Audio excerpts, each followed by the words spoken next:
హరే కృష్ణ మాతాజీ central visits దండవత్ ప్రణామ్.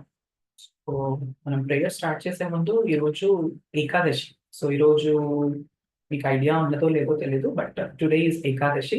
సో ఏకాదశి అంటే ఎలా చెప్పాలి అంటే, అన్ని రోజులు ఒక ఎత్తు అయితే భగవంతునికి, హరికి, కృష్ణకి ప్రియమైన రోజు ఏదన్నా ఉంది అన్ని రోజుల్లో కంటే కూడా ఏంటి ఏం చెప్పొచ్చు అంటే ఏకాదశి అని చెప్పొచ్చు అనమాట. సో దీన్ని ఎలా అనొచ్చంటే, ఇప్పుడు మనకి ఏదన్నా సేల్‌కి వెళ్ళామనుకోండి, ఏదైనా బట్టలు గాని అలా కొనడానికి వెళ్ళామనుకోండి, సంవత్సరం అంతా ఒక రేట్స్ ఉంటాయి. కానీ మనకి ఆషాఢం గాని, శ్రావణ మాసం గాని ఇట్లా కొన్ని స్పెషల్ మాసాలొస్తే మనకేం చేస్తారు వాటిపైన? ఓకే. మీకు అన్‌మ్యూట్ చేసే ఆప్షన్ ఇస్తాను. ఏముంటాయి స్పెషల్‌గా? ఆఫర్స్ ఆఫర్స్ ఆఫర్స్ ఉంటాయి. ఆఫర్స్ ఉంటాయి. అవునా కాదా? డిస్కౌంట్స్ ఉంటాయి మనకి. సో, అదే ఐటెమ్‌కి మనకి మేబీ బయట ఉండే డిస్కౌంట్స్ కొంచెం పెంచి, తగ్గించి ఇవ్వడం అనేది జరుగుతుంది గానీ, బట్ కృష్ణ మనకి ఏకాదశి రూపంలో ఏం చేస్తారు అంటే, ఎక్కువ యాక్సెస్ అనేది ఇస్తారనమాట మనకి. అంటే ప్రతిరోజు మంత్రం చెప్తూ ఉన్నాం, ప్రతిరోజు భగవత్ సేవ చేస్తూ ఉన్నాం, భగవత్ ధ్యానం చేస్తూ ఉన్నాం. దానివల్ల బెనిఫిట్ ఉంటుంది. కానీ ఏకాదశి రోజు ఏమవుతుంది అంటే, అది ప్రియమైన రోజనమాట హరికి. సో ఏమవుతుంది, మనం మంత్రం తీసుకునే కొద్దీ కూడా మంత్ర పవర్‌ని మనకి ఎక్కువ యాక్సెస్ ఇస్తారనమాట. అంటే ఎక్కువ తీసుకునేలాగా, మంత్ర యొక్క శక్తిని మనం ఎక్కువ తీసుకునేలాగా భగవంతుడు అనుమతిస్తారనమాట. సో మరి అలాంటి రోజుని మనం మిస్ చేసుకోవాలా? ఇంకా చక్కగా సాధన చేయాలా మనం? ఇంకా ఎక్కువ సాధన చేయాలి కదా మాతాజీ. యెస్. సో, ఇంకా చక్కగా సాధన చేయాలి. మనకి ఇట్లాంటి స్పెషల్ డేస్ వచ్చినప్పుడు, ఇట్లా స్పెషల్ మంత్స్, కార్తీక మంత్ గాని, ఇట్లా స్పెషల్ మంత్స్ వచ్చినప్పుడు, మనం దాన్ని అడ్వాంటేజ్‌గా తీసుకొని, ఇంకా భక్తిలో, ఇంకా శ్రద్ధగా ముందుకు వెళ్ళడానికి వీలైనంత ప్రయత్నం చేయాలనమాట. అండ్ ఏకాదశిలో మనం చేయాల్సింది ఏంటి అంటారంటే, ఉపవాసం అంటారు. సో, జనరల్‌గా మనందరికీ ఉన్న నార్మల్ డెఫినిషన్ ఉపవాసం అంటే ఏంటి అంటే, ఈ ధాన్యాల నుండి, పప్పు, ధాన్యాలు వీటి నుండి మనం దూరంగా ఉండాలి అంటారు. అండ్ వీలైనంత హరిభక్తి చేయాలి అంటారు. అయితే ఉపవాసంకి ఇంకొక అర్థం ఏంటి అంటే, ఉపవాస అంటారనమాట. వాసం అంటే ఏంటి అంటే దగ్గరగా ఉండడం. వాసం అంటే ఉండడం. అంటే ఏంటి అంటే దగ్గరగా ఉండడం. అయితే దేనికి దగ్గరగా ఉండాలి? ఏకాదశి రోజు మనం ఉపవాసం చేయాలి, దగ్గరగా ఉండాలి అంటున్నాము. దేనికి దగ్గరగా ఉండాలి అంటే హరికి దగ్గరగా ఉండాలనమాట. సో శ్రీ హరికి, కృష్ణకి మనం వీలైనంత దగ్గరగా ఉండాలి. సో మన రోజు మొత్తంలో కూడా వీలైనంత ఎక్కువగా హరినామం తీసుకోవడం, వీలైనంత ఎక్కువగా శ్రవణం చేయడం, హరికథ వినడం, వీలైనంత ఎక్కువగా భక్తుల సాంగత్యంలోకి రావడం. సో ఇవన్నీ చేసినట్లయితే ఇవాళ మనం ఉపవాసం అనే దానికి ఎగ్జాక్ట్‌గా చేసినట్లనమాట. అంటే భగవంతునితో మనం ఎక్కువ క్లోజ్‌గా, దగ్గరగా ఉన్నట్లు. అండ్ అది ఉండడానికి మనకేంటి అంటే ఇవాళ మనం ఈ rice, normal food, routine food మనం ఏదైతే తింటామో డైలీ అది తీసుకోరు ఇవాళ.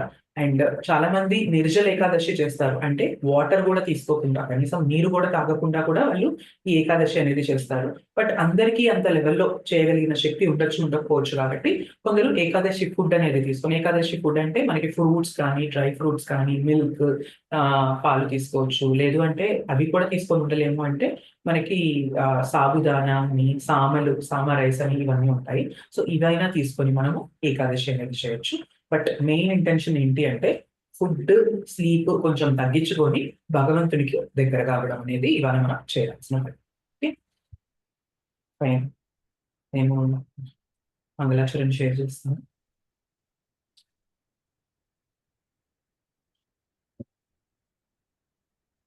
ఓం అజ్ఞానతిమిరాంధస్య జ్ఞానాంజనాశలాకయా చక్షురున్మిలితం యేన తస్మై శ్రీగురవే నమః. శ్రీచైతన్యమనోభీష్టం స్థాపితం యేన భూతలే స్వయం రూపా కదా మహ్యం దదాతి స్వపదాంతికం. వందేహం శ్రీగురో శ్రీయుతాపదకమలం శ్రీగురోన్ వైష్ణవాంశ్చ శ్రీరూపం సాగ్రజాతం सहगणा रघुनाथान्वितं तं सजीवं साद्वैतं सावधूतं परिजनसहितं कृष्णचैतन्यदेवं श्रीराधा कृष्णपादान् सहगणा ललिता श्रीविशाखान्वितांश्च। हे कृष्णा करुणा सिंधु दीनबन्धो जगत्पते गोपेश गोपिका कान्त राधा कान्त नमोऽस्तुते। तप्तकाञ्चन गौराङ्गी राधे वृन्दावनेश्वरी वृषभानुसुते देवी प्रणमामि हरिप्रिये नमा ॐ विष्णुपादाय कृष्णप्रेष्ठाय भूतले श्रीमते भक्तिवेदान्त स्वामिनिति नामिने नमस्ते सारस्वते देवे गौरवाणी प्रचारिणे निर्विशेष शून्यवादी पाश्चात्यदेशतारिणे वाञ्छाकल्पतरुभ्यश्च कृपा सिन्धुभ्य एव च पतितानां पावनेभ्यो वैष्णवेभ्यो नमो नमः। जय श्री कृष्ण चैतन्य प्रभु नित्यानंद श्री अद्वैत गदाधर श्रीवासादि गौरभक्तवृन्दा। हरे कृष्णा कृष्ण कृष्ण हरे हरे हरे राम राम राम हरे हरे। जय जय श्री चैतन्य जय नित्यानंद जय अद्वैता चंद्र जय गौर भक्त वृंदा। जय जय श्री चैतन्य जय नित्यानंद जय अद्वैता चंद्र जय गौर भक्त वृंदा। जय जय श्री चैतन्य जय नित्यानंद जय अद्वैत चंद्र जय गौर भक्त वृंदा। ओम नमो भगवते वासुदेवाय। ओम नमो भगवते वासुदेवाय। ओम नमो भगवते वासुदेवाय। तं करोति वाचालं पङ्गुं लङ्घयते गिरिं यत्कृपातमहं वन्दे श्रीगुरुं दीनतारिणं परमानन्दमाधवं श्रीचैतन्य ईश्वरम्। श्री श्री राधा मदन मोहन जी की जय। श्री श्री गौर निताय की जय। श्री श्री जगन्नाथ बलदेव सुभद्रा माई की जय। जगत गुरु पतित पावन श्री प्रभुपाद की जय। श्रीमद् भगवद गीता की जय। अनंत कोटि वैष्णव वृंद की जय। समवेत गौर भक्त वृंद की जय। हरिनाम संकीर्तन की जय। हरिनाम प्रभु की जय। हरे कृष्ण महामंत्र की जय। निताय गौर प्रेमानंदे हरि हरि बोल।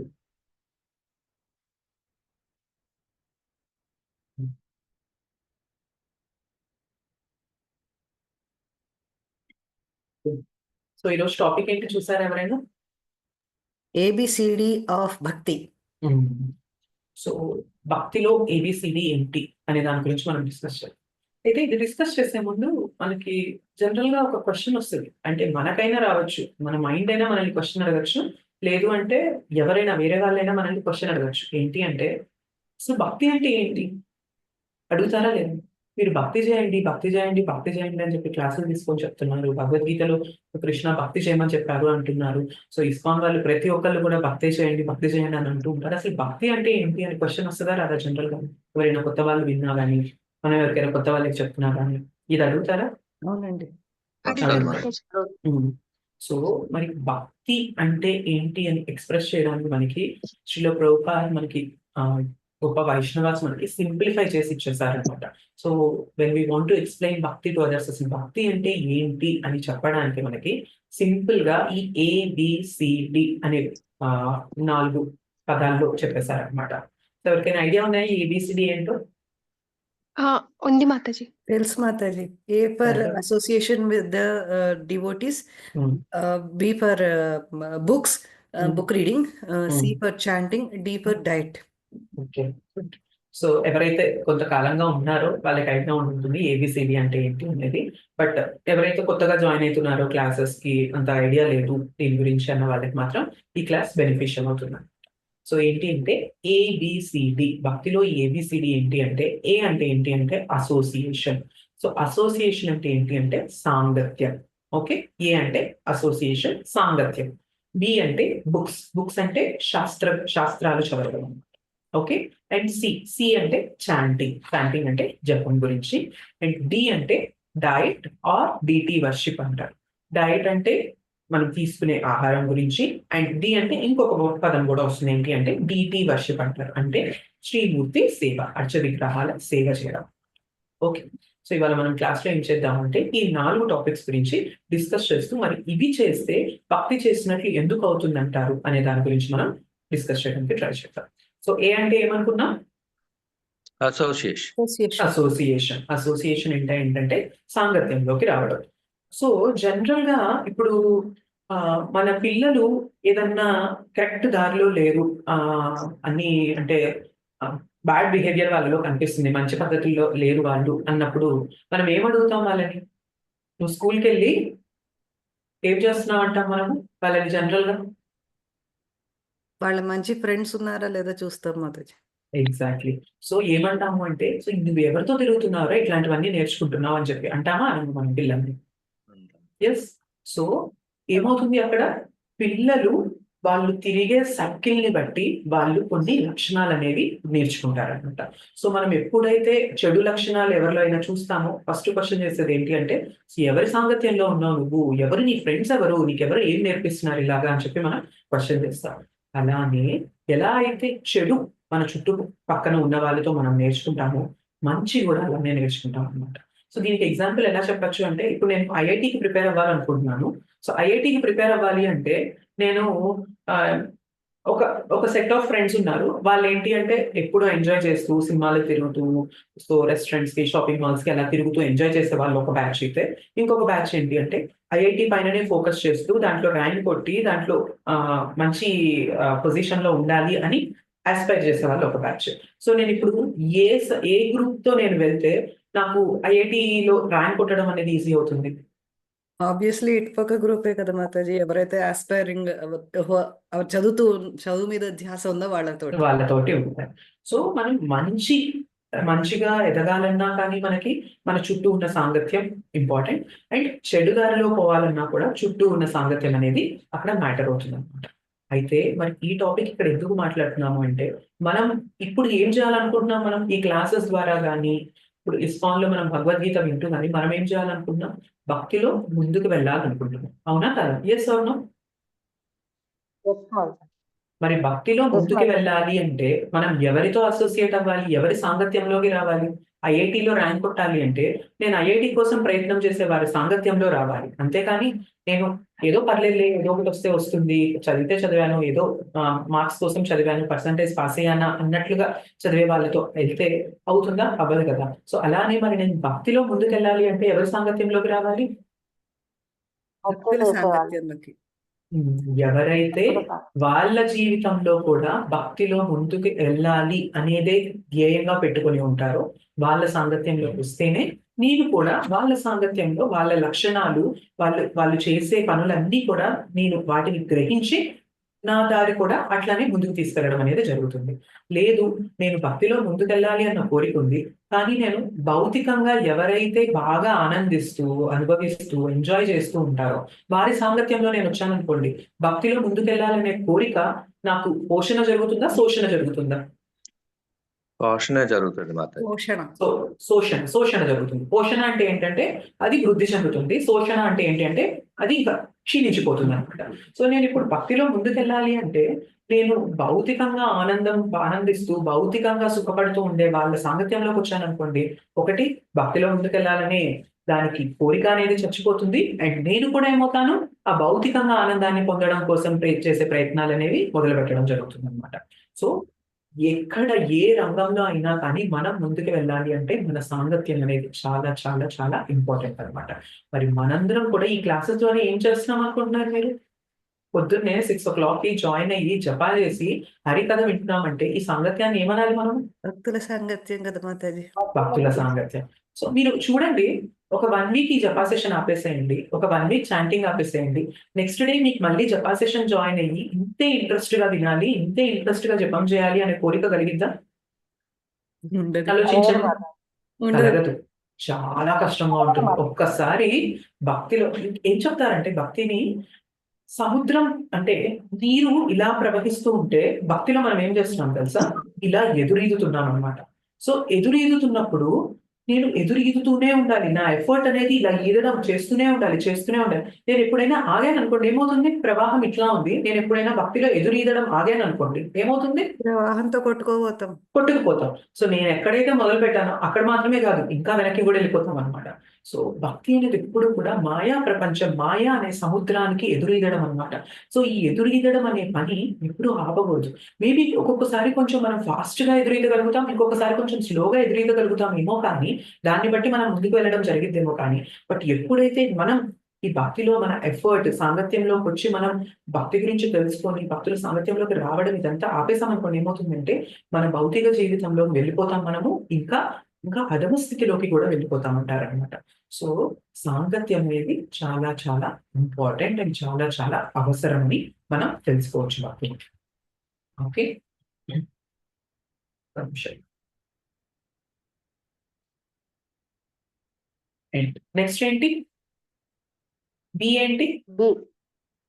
బి అంటే ఏంటి? బుక్కులు. బుక్స్ అంటే శాస్త్ర జ్ఞానం తీసుకోవడం అనమాట. ఇప్పుడు నేను చెప్పాను మీకు హరే కృష్ణ మహామంత్రం చేయండి మంచిది అని చెప్పాను. భగవద్గీత చదవండి మంచిది అని చెప్పేసాను. అదొక్కటి చెప్పాక నా దగ్గర ఏం శాస్త్ర జ్ఞానం లేదనుకోండి, అంటే మీరు ఇప్పుడు నా దగ్గర వచ్చి ఏదైనా క్వశ్చన్ అడిగారు. సో ఇది ఎందుకు ఇలా అవుతుంది? నేను ఎందుకు కష్టాలు పడుతున్నాను? నేను మంచి చేస్తున్నా కూడా నాకెందుకు కష్టాలే వస్తున్నాయి? బట్ పక్కన వాళ్ళు ఎంత చెడు చేస్తున్నా కూడా వాళ్ళు ఎప్పుడు సుఖంగా ఉంటున్నారు. సో ఇలా క్వశ్చన్స్ ఎవరైనా వచ్చి అడిగినప్పుడు శాస్త్ర జ్ఞానం మన దగ్గర లేదు అంటే మనం ఆన్సర్ ఇవ్వడం కుదురుతుందా వాళ్ళకి? కుదరదు.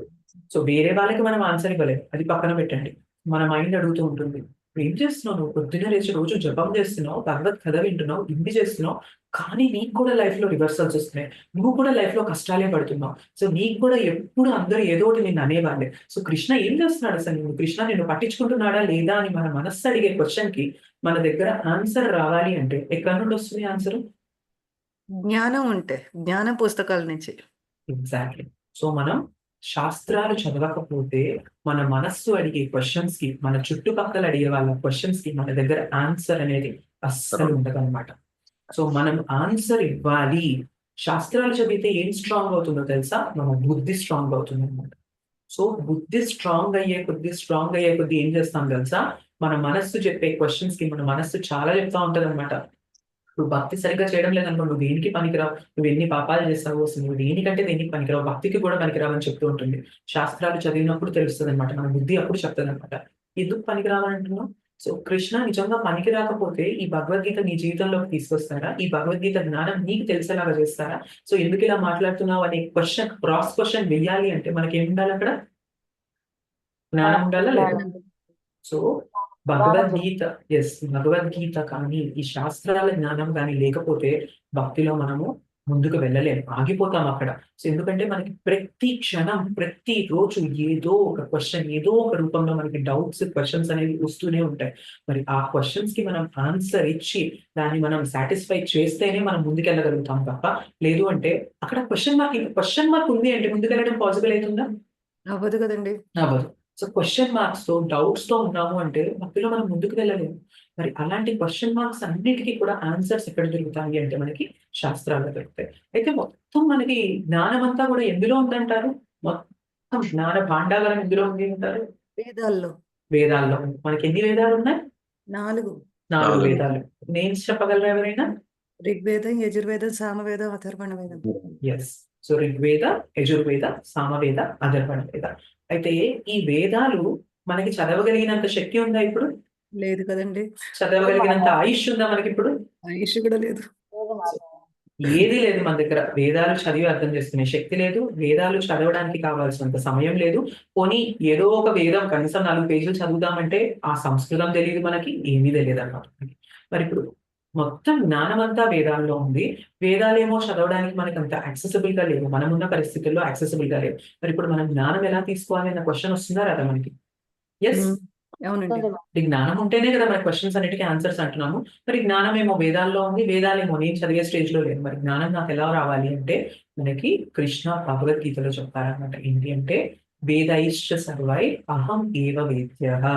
సో వేదాలన్నిటి యొక్క సారం ఏంటి అంటే ఒక జీవి కృష్ణాన్ని తెలుసుకోవడమే అని మనకి కృష్ణ చెప్తారనమాట. సో మరి ఇప్పుడు వేదాలన్నీ చదవగలిగినంత శక్తి, సామర్థ్యం, సమయం మన దగ్గర లేదు. కానీ కృష్ణ ఏమంటున్నారు? దాన్ని సింప్లిఫై చేసి భగవద్గీతలో ఏమంటున్నారు? వేదైశ్చ సర్వైర్ అహం ఏవ వేద్యః. నన్ను తెలుసుకోవడమే వేదాల యొక్క మొత్తం సారాంశము అని కృష్ణ చెప్తున్నారు. మరి మనం కృష్ణాని తెలుసుకోవడానికి ప్రయత్నం చేస్తూ ఉంటే మనకి జ్ఞానం వస్తుందా రాదా? ఖచ్చితంగా వస్తుంది. ఖచ్చితంగా వస్తుంది అనమాట.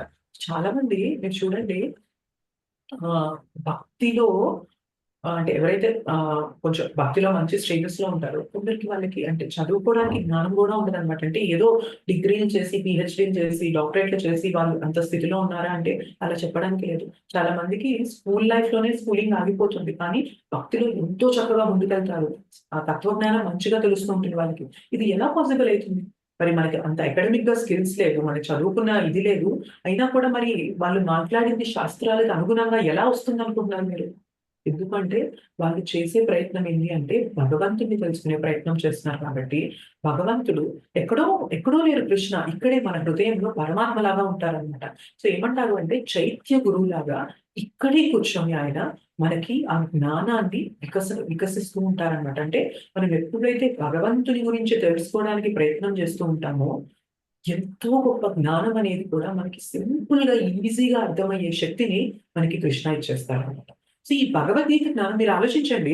ఇప్పుడు మనకి క్లాస్‌లో చాలా మంది ఉన్నారు. అందరూ కూడా పెద్ద పెద్ద చదువులు చదివిన వాళ్ళు అయి ఉంటారా ఇక్కడ మనకి క్లాస్‌లో? Yes, no? లేదు మాతాజీ. లేదు. సో అందరికీ కూడా భగవంతుని గురించి చెప్తుంటే అర్థమవుతుందా లేదా మీకు? ఆ, అవుతుంది. అర్థమవుతుంది. కానీ చాలా మంది ఎలా ఉంటారంటే మంచి హై క్లాస్ చదువు చదువుతారు. కానీ మీరు వాళ్ళ దగ్గరికెళ్ళి మీరు భగవంతుడి గురించి, కర్మ ఫిలాసఫీ గురించి, పునర్జన్మ గురించి, వీటి గురించి చెప్తే అందరూ ఇలానే వినడానికి ఇష్టపడతారా? ఏం మాట్లాడుతున్నావు ఇదంతా? అసలు బేస్‌లెస్ ఇదంతా. అంత సైంటిఫిక్ గా నడుస్తుంది తప్ప వెనక ఒక భగవంతుడు ఉన్నాడు, భగవంతుడు నడిపిస్తున్నారు అంటే అందరూ నమ్ముతారా? మ్హూ. నమ్మడు మాతాజీ. సో ఏమవుతుంది అంటే అక్కడ మనం చేసే చిన్న చిన్న ప్రయత్నం వల్ల మన లోపలే ఉండి కృష్ణ మనకి ఏదైతే అర్థం చేసుకోవాల్సిన జ్ఞానం ఉంటుందో దాన్ని అర్థం చేసుకునే ఆ ఫెయిత్ ని, ఆ శ్రద్ధని మనకి ఇస్తారనమాట. బట్ ఎవరైతే నాకు కృష్ణ గురించి తెలుసుకోవాలని లేదు అని చెప్పి మొండిగా ఉంటారో వాళ్ళకి ఆ శ్రద్ధ అనేది భగవంతుడు ఇవ్వరు. సో బట్ మనం చేయాల్సిన పని ఏంటి అంటే వీలైనంత ఎక్కువగా మనకున్న ఇదిలో మనకున్న శక్తి సామర్థ్యాల మేరకు శాస్త్ర జ్ఞానం అనేది తీసుకోవడం అనేది ప్రయత్నం చేయాలి. సో ఇప్పుడు కొందరికి చదివి తెలుసుకోవడం అనేది పాసిబుల్ అవుతుంది, కొందరికి చదవలేని స్థితిలో ఉంటుంది. సో చదివి తెలుసుకునే స్థితి ఉన్న వాళ్ళు ఏం చేయాలి అంటే ఖచ్చితంగా ఈ భగవద్గీత అనేది మనం ఖచ్చితంగా చదవాలి. భగవద్గీత, భాగవతం చదివినప్పుడు మొత్తం వేదాల యొక్క సారం అంతా తెలుస్తుంది. ఎందుకు తెలుస్తుంది భగవద్గీత, భాగవతం చదివితే వేదాల సారం అంటే? భగవద్గీత, భాగవతం చదివితే మనం ఎవరి గురించి తెలుసుకుంటున్నాం అక్కడ? దేవాది దేవుడి గురించి, కృష్ణ గురించి తెలుసుకుంటున్నాం. అండ్ కృష్ణ గురించి తెలుసుకుంటే ఏమంటున్నారు? మొత్తం వేదాల సారమంతా, జ్ఞానమంతా కూడా నీ దగ్గర ఉన్నట్లే అని కృష్ణ చెప్తున్నారు. సో మనం ఎప్పుడైతే సాంగత్యంలో సాంగత్యంలోకి వచ్చి భగవంతుని గురించి తెలుసుకుంటూ, భగవంతుని గురించి లీలలు చదువుతూ, భగవద్గీత, భాగవతం చదువుతూ మనం ఉంటామో మనకి ఆటోమేటిక్ గా మనలో ఉన్న క్వశ్చన్స్ అన్నిటికీ కూడా ఆన్సర్ వస్తుంది అనమాట. సో మీరు ఎప్పుడైనా భక్తి ప్రచారం చేయాలి, మనం వేరే వాళ్ళకి చెప్పాలి, భక్తిని ఇవ్వాలి అంటే ఫస్ట్ మనం చేయాల్సింది ఏంటి అంటే సాంగత్యంలో ఉండాలి అండ్ బుక్స్ అనేది చదవాలి అనమాట. నేను వెళ్ళే వరకు ఇప్పుడు మీ క్లాస్ చెప్తున్నాను, మీరు ఏదైనా క్వశ్చన్ అడిగినప్పుడు నా దగ్గర ఆన్సర్ లేదు అంటే అన్నిటికీ ఆన్సర్ ఇవ్వగలను అని చెప్పలేను. బట్ చిన్న వాటికి కూడా మన దగ్గర ఆన్సర్ లేదు, ఇవ్వలేకపోతున్నాము అంటే ఫస్ట్ థింగ్ ఏంటి అంటే మనము శాస్త్రాల జ్ఞానం తీసుకోవట్లేదు కాబట్టి ఆన్సర్ ఇవ్వలేకపోతున్నాం. సో శాస్త్రాల జ్ఞానం తీసుకుంటూ భగవంతుని శరణు తీసుకున్నాము అంటే ఆ శాస్త్రాల్లో ఉన్న జ్ఞానం అనేది మనకి ఈజీగా అర్థమవుతుంది. మనం ఈజీగా కూడా వేరే వాళ్ళకి ప్రెజెంట్ చేయగలుగుతాం అనమాట. శ్రీల ప్రభుపాద్ మనకి బోలెడన్ని చిన్న చిన్న బుక్స్ ఇచ్చారనమాట. సో భగవద్గీత చదివే కన్నా ముందు మనకి ఈ చిన్న చిన్న బుక్స్ మనకి 20 పేజెస్, 30 పేజెస్ లో ఉండే బుక్స్ చాలా ఉంటాయన్నమాట. సో ఆ బుక్స్ చదివినప్పుడు చాలా ఈజీగా అంటే అరటిపండు ఒలిచి నోట్లో పెడితే ఎంత సింపుల్ గా ఉంటుంది మనకి తినడానికి, అంత ఈజీగా మనకి శ్రీల ప్రభుపాదుల వారు మనకి ఆ బుక్స్ లో ఇచ్చారనమాట. సో కృష్ణ ఎవరు, మనం ఎవరము, మనకి భగవంతునికి ఉన్న రిలేషన్ ఏంటి, మనం ఈ భౌతిక జగత్తులో ఎందుకు వచ్చి పడ్డాము, ఎందుకు వచ్చి ఇబ్బందులు పడుతున్నాము, సో ఇవన్నీ కూడా మనకి శ్రీల ప్రభుపాద్ చిన్న బుక్స్ లో ఇచ్చారనమాట. సో ఆ బుక్స్ మనం చదివే కొద్దీ ఏమవుతుంది అంటే మనం చేస్తున్నామో, ఏదైతే జపం చేస్తున్నామో, మనం ఏదైతే క్లాసెస్ వింటున్నామో వీటన్నిటికీ కూడా ఒక మీనింగ్ ఉంది అని చెప్పి మనము అర్థం చేసుకుంటాం అనమాట. సో ఎప్పుడైతే దీని వెనక ఒక నిజమైన పర్పస్ ఉంది అని అర్థం చేసుకుంటామో, దీన్ని ముందుకు తీసుకెళ్లాలని మనం ప్రయత్నం చేస్తామా చేయము. అప్పుడు పర్పస్ దొరికినప్పుడు మన ప్రయత్నం అనేది సిన్సియర్ గా పెడతామా పెట్టము. పెడతాం మాతాజీ. పెడతాం. సో బుక్స్ అనేవి చాలా ఇంపార్టెంట్. మనకి ఏమంటారంటే ఇస్కాన్ లో బుక్స్ ఆర్ ద బేసిస్ అంటారనమాట. సో మనకు బేస్ ఫౌండేషన్ ఏంటి భక్తికి అంటే బుక్స్, శాస్త్ర జ్ఞానం అనేది మనకి ఫౌండేషన్ అంటారు. సో మీలో ఎవరైనా కానీ బుక్స్ అనేవి చదివే అలవాటు లేదు, ఇంతవరకు మేము బుక్స్ చదవడం లేదు, కేవలం క్లాసెస్ మాత్రమే ఉంటున్నాము, చెప్పం మాత్రమే చేస్తున్నాము అంటే నా హంబుల్ రిక్వెస్ట్ ఏంటి అంటే, మీరు మీ దగ్గర ఉన్న ఇస్కాన్ సెంటర్ కి వెళ్ళినప్పుడు చిన్న బుక్స్ ఉంటాయి మనకి. మీకు కావాలంటే ఆ బుక్స్ లిస్ట్ నేను ఈ రోజు షేర్ చేస్తాను గ్రూప్ లో. సో అలాంటి బుక్స్ మీకు కొని చదవడం స్టార్ట్ చేయండి. అది కూడా మనకు ఒక ఆర్డర్ ఉంటుంది అనమాట. ఏ ఆర్డర్ లో చదవాలి మనం అనేది ఆర్డర్ ఉంటుంది. ఆ ఆర్డర్ లో మీకు తెలుగులోను ఇంగ్లీష్ లోను మీకు ఆర్డర్ అనేది పంపిస్తాను మీకు ఇవాళ. సో మీరు ఆ ఆర్డర్ లో బుక్స్ అనేది కొని చదవడం మొదలు పెట్టండి. మీరు చేసే జపంలో క్వాలిటీ పెరిగిద్ది అండ్ మీకు ఎంత క్లారిటీ వస్తుంది అంటే, మీరు భక్తిని ఎవరికైనా ఎక్స్ప్లెయిన్ చేయాలి అంటే ఎంతో బాగా ఎక్స్ప్లెయిన్ చేయగలుగుతారంటే, ఇప్పటిదాకా ఇప్పుడు మీరు ఎవరైనా భక్తిని ఎక్స్ప్లెయిన్ చేయగలగాలి అంటే మీరు కరెక్ట్ గా ఎక్స్ప్లెయిన్ చేయడానికి సాధ్యమవుతుందా మీకు? సమ్ టైమ్స్ నేను ఇంకా కొంచెం బెటర్ గా చెప్పుకుంటే బాగుండేది అన్న ఫీలింగ్ కలగదా మనకి? అవును మాతాజీ, అవును. ఎందుకు కలుగుతుంది అంటే, అక్కడ మనం ఈ జ్ఞానం అనేది తీసుకోకుండా మనం విన్నదాన్ని బేస్ చేసుకుని మనం చెప్పడానికి ప్రయత్నం చేస్తుంటాం. కానీ బుక్స్ లో ఏమవుతుంది అంటే ప్రతిదీ పాయింట్ టు పాయింట్ కనెక్ట్ చేస్తూ చెప్తారనమాట. మనం శుద్ధ భక్తులు కాబట్టి మనకి ఎలా చెప్తే మనకు అర్థమవుతుంది, మనం దాన్ని ఎలా తీసుకొని వేరే వాళ్ళకి ఎలా ప్రజెంట్ చేయాలనేది వాళ్ళు మనకి ఎంతో క్లియర్ గా ఇస్తారు. సో ప్రతి ఒక్కరు ఇక్కడ ఉన్న 30 పార్టిసిపెంట్స్ అందరూ కూడా బుక్స్ చదవడం అనేది ఖచ్చితంగా స్టార్ట్ చేయండి. స్టార్ట్ చేశాక కొంతకాలం గడిచాక మీలో వచ్చే చేంజ్ అనేది మీకే అర్థమవుతుంది. ఒక పక్క హరినామం తీసుకుంటున్నారు, ఒక పక్క భక్తుల సాంగత్యంలోకి వస్తున్నారు, ఇంకొక పక్క శాస్త్ర జ్ఞానం తీసుకుంటున్నప్పుడు ఇంకా భక్తిలో మీకు వచ్చే స్ట్రెంగ్త్ కానీ పవర్ కానీ ఇంకా అసలు అది వర్ణనాతీతం అనమాట. ఇంకా మీరు ఖచ్చితంగా ముందుకు వెళ్తూనే ఉంటారు. సో ఆగిపోవడం అనేది జరగదు. సో మీరందరూ చదువుతారా? అంటే నేను షేర్ చేస్తాను ఇవాళ. సో చదవడానికి ప్రయత్నం చేస్తారా చేయరా? ఎస్ మాతాజీ, చేయండి. నేను మీకు ఆర్డర్ లో బుక్స్ అనేవి పంపిస్తాను, తెలుగు అండ్ ఇంగ్లీష్. ఎవరైతే తెలుగు కంఫర్టబుల్ ఉన్నారో తెలుగు బుక్స్ కొనండి, ఇంగ్లీష్ కంఫర్టబుల్ ఉన్నారో ఇంగ్లీష్ బుక్స్ కొనండి. అవి పెద్ద కాస్ట్ కూడా ఉండవు మనకి. ఒక్కొక్క బుక్ జస్ట్ 20 రూపీస్ 30 రూపీస్ అంతనే ఉంటుంది. అండ్ ఒకేసారి మీరు అన్ని బుక్స్ కొనాల్సిన అవసరం లేదు. సో మీరు వెళ్ళినప్పుడు ఒక 3-4 బుక్స్ కొనండి. అవి మీకు చదవడానికి కొంత టైం పడుతుంది. మళ్ళీ నెక్స్ట్ మంత్ వెళ్ళినప్పుడు మళ్ళీ ఇంకొన్ని బుక్స్ కొనండి. అట్లా తీసుకోండి. బట్ ఒక్కసారి ఆ బుక్స్ అన్ని మీ దగ్గర ఉండి ఆ జ్ఞానం అనేది మీ దగ్గర ఉంది అంటే ఇంకా మీకు తిరుగుండదు అనమాట భక్తిలో. ఆ జ్ఞానం లేకనే అంటే చాలా మంది భక్తిలో నిలబడలేకపోవడానికి, స్టేబుల్ గా నిలబడలేకపోవడానికి ఒక రీజన్ ఏంటి అంటే వాళ్ళు శాస్త్ర జ్ఞానం అనేది తీసుకోవట్లేదు, బుక్స్ అనేది చదవడం లేదు. కాబట్టి చాలా మంది భక్తిలో వెనకడుగు వేస్తున్నారు అండ్ పడిపోతున్నారు అనడానికి అది కూడా వన్ ఆఫ్ ద రీజన్స్ అనమాట. సో మీరు అందరూ కూడా భక్తిలో ముందుకెళ్ళాలి అని చెప్పి సిన్సియర్ గా ఉన్నారు కాబట్టి మీ సిన్సియారిటీకి బుక్స్ అనేది తోడు చేసినట్లయితే ఇది ఎంతో చక్కగా ముందుకు వెళ్ళడం అనేది పాసిబుల్ అవుతుంది. ఓకే ఓకే, ఏ అయిపోయింది, బి అయిపోయింది. నెక్స్ట్ ఏంటి? C, chanting. C, chanting. So అన్నిటికన్నా ఈజియెస్ట్ థింగ్ ఏంటి అంటే కలియుగంలో మనం భగవంతుని స్మరణ, భగవంతుని సాంగత్యంలోకి రావడానికి ఈజియెస్ట్ పద్ధతి ఏంటి అంటే హరినామ జపం చేయడం అంటారు. సో మనకి ఎన్ని యుగాలు ఉన్నాయి? 4. ఏమేంటివి ఆ యుగాలు? త్రేత, కలియుగం, ద్వాపరయుగం, త్రేతాయుగం, ఇది కలియుగం.